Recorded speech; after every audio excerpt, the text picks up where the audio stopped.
आप जीवन में जब भी कुछ करने का सोचते हैं तो पहला कदम आपको उठाना पड़ेगा।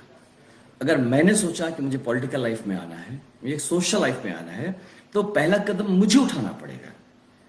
मुझे पहले अपनी नौकरी छोड़नी पड़ेगी, मुझे अपने आप को उपलब्ध करना पड़ेगा। तो कुछ कहते हैं आपको किसने कमिटमेंट किया था, आपको किसने प्रॉमिस किया था, आपको किसने धोखा दे दिया। यार कमिटमेंट मेरे दिल ने किया था, प्रॉमिस मेरे दिमाग ने किया था। कोई मुझे धोखा नहीं दिया, ये मेरा डिसीजन है, ये मुझे आना है। एक एक रास्ते होते हैं, रास्ते में कुछ लोग होते हैं जो आपको मदद करते हैं या नहीं करते हैं।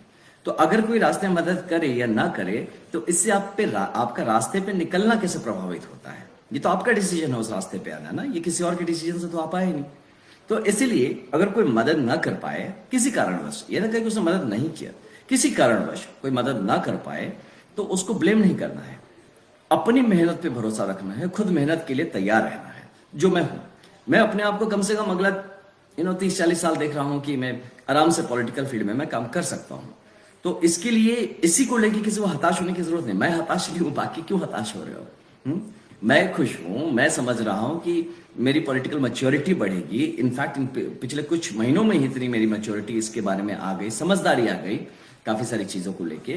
तो ये बड़ी अच्छी बात है, I am got trained for this, है ना।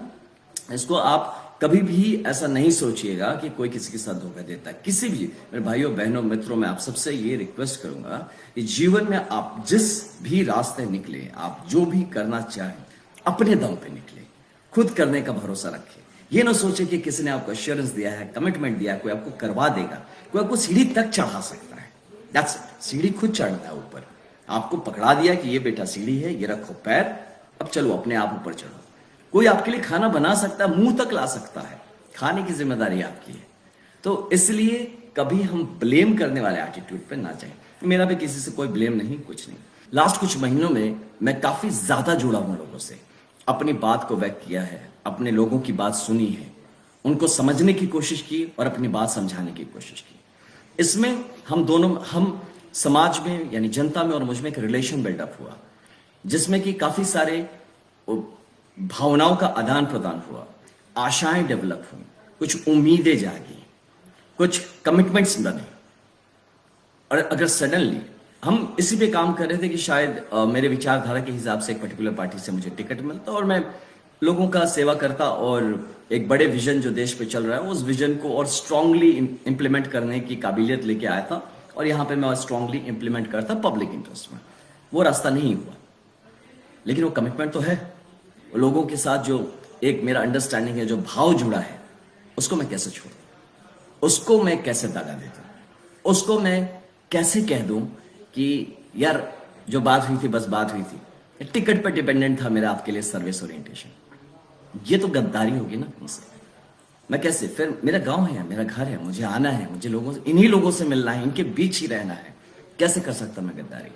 इसीलिए हमारे सारे लोगों से मैं मिला, मैं जहां जहां गया सब लोगों ने मुझे यही कहा कि भैया अब ये जो बात है ये बक्सर के सम्मान की बात है, या मेरे पर्सनल सम्मान की भी बात है, मेरा पर्सनल सेल्फ रिस्पेक्ट की बात है। इसलिए मैंने थोड़ा वक्त लिया कि देखते हैं कि इसको कैसे आगे बढ़ना है, कैसे करना है। तो अनफॉर्चुनेटली मुझे कोई इसके रिगार्डिंग कोई गाइडेंस नहीं मिला।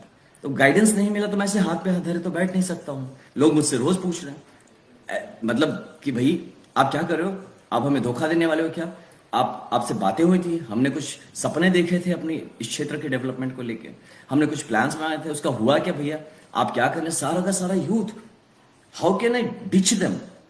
तो मैंने फाइनली हमने डिसाइड किया कि नहीं, ये इलेक्शन मैं नहीं लड़ूंगा, ये इलेक्शन बक्सर की जनता लड़ेगी। मैं सिर्फ एक उनके लिए चेहरा हूं, एक नाम हूं, एक बड़े से जो दुकान में जैसे बोर्ड बाहर लगता है तो बोर्ड है। यहां बक्सर का हर एक बंदा एमपी का इलेक्शन लड़ रहा है आनंद मिश्रा के नाम से।